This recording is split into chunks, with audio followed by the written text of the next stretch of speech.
I'm a guy who believes in the vision of the Founding Fathers. I believe this is the land of opportunity. I believe that if we restore the principle of opportunity and hope and give everyone a fair chance, you're going to see this country come roaring back.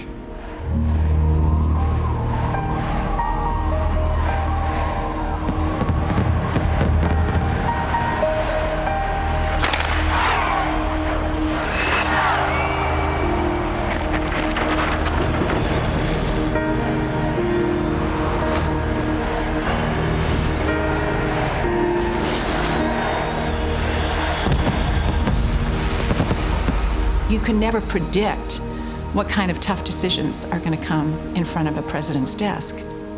And if you really want to know how a person will operate, look at how they've lived their life. They were asking me about what's going on with, with what happened with the scandal and what my opinion is of if we can pull this thing off. And I said, yeah, it's gonna be just fine. And they said, how do you know? And I said, because I just met Mitt Romney. People were afraid. People were thinking that something terrible could happen. After 9/11, the way we looked at these events changed drastically. More so than any Olympic Games, the world was really watching this one. How was the United States going to respond? Could they put on an Olympic Games? It was worse than I'd expected. I thought the Salt Lake turnaround was just a public relations turnaround. Instead, it turned out to be a financial turnaround and a governmental turnaround. He was not a figurehead. He was not only running this show, but he was out there speaking to the people and showing them through his words, through his actions, what the Olympics could mean to the United States. When I was diagnosed with multiple sclerosis, both of us just dissolved in tears. Probably the toughest time of my life was standing there with Ann as we hugged each other and the diagnosis came. I was very, very ill. I don't know if people knew how sick I was. I was frightened, Mitt was frightened, but I needed him desperately. Look, I'm happy in life as long as I've got my soulmate with me. Mitt decided that he was going to honor heroes throughout the country and that the torch relay was going to be all about heroes. And Mitt chose me as his hero. My life was in jeopardy, and I was like as vulnerable as a person could be. And I trust Mitt. I trust him with my life.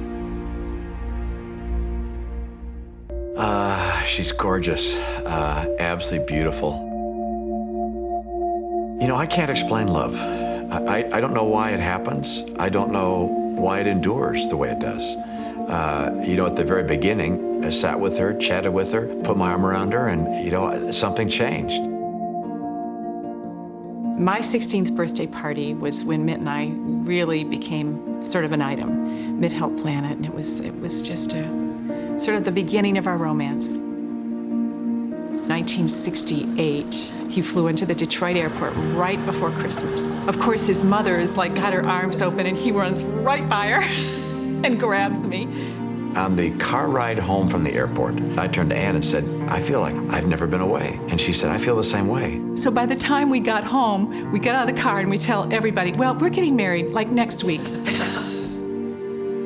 We compromised and waited until March 21st. You sweet baby. Sweet baby. I could do okay when I hit the 2. My brother and I, Matt, fought a lot. 3, not bad. 4, it got to be a little much. Hello, Ben! Oh my gosh. Very rambunctious. You guys, I do not want to put the water on the mud. Oh, here I am. Telling everybody what to do. And then with the 5th one, and Craig was my most active child. He was a handful. Craigie! Hi!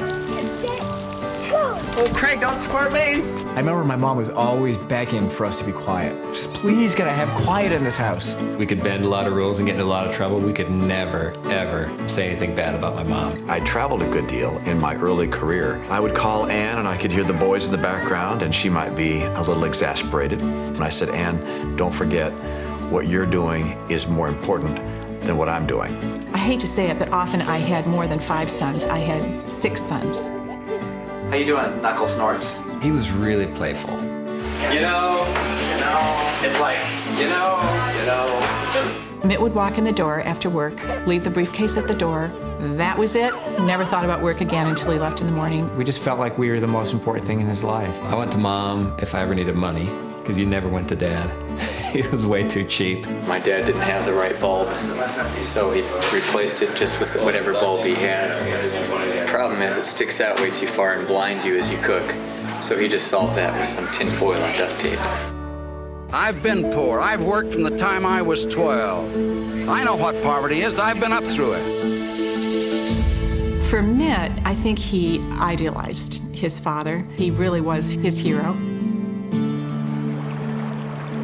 In the summer, my dad used to pack up our family and take us to the great national parks. It was during those trips that I fell in love with America.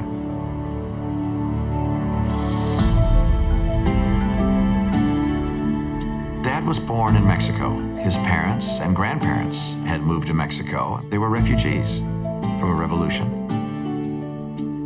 I remember Anne asking my dad, what was the most meaningful accomplishment of your life?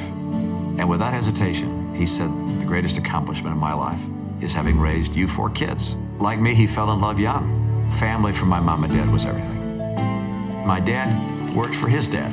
He was a drywall guy. Back then they called it lath and plaster. He could put nails in his mouth and spit them out pointy end forward. I grew up watching my dad lead. Look, I'm in public life today because I'm concerned about America. I'm concerned about what's happening to America. If he felt some way about a particular issue, there was no question in your mind about how he felt. Friends called him the brick because he was immovable. He let me tag along in some very unusual settings. What's the best car on the road? I didn't realize he was giving me an experience that was more helpful from a leadership standpoint than anything I learned in school. Staples, I think, is a good example of where Bain & Company can support the management of an excellent company. What was special about Mitt is he understood what was behind the numbers.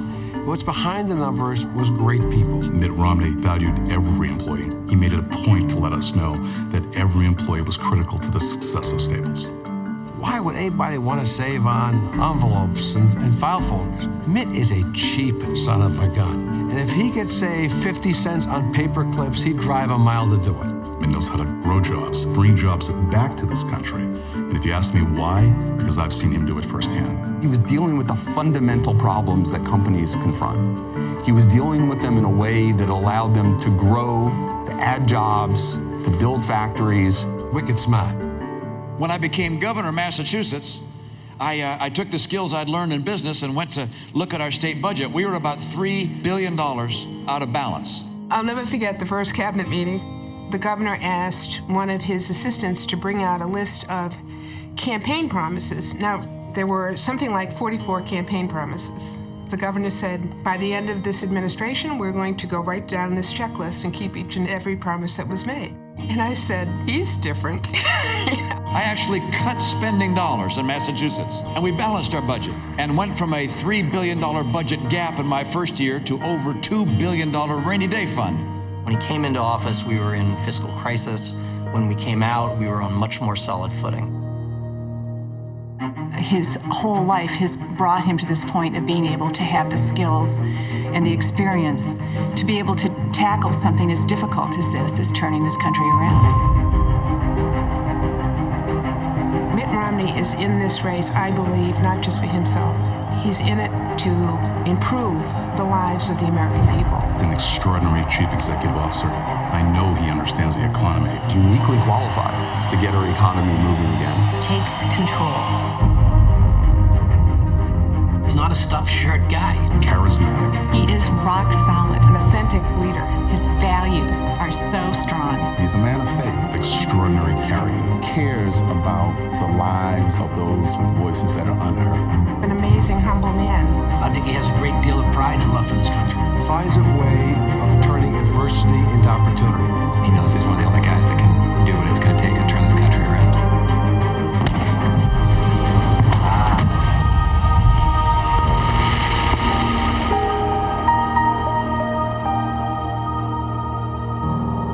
I will devote every waking hour of my energy to getting America strong again. That's what an American president has to do.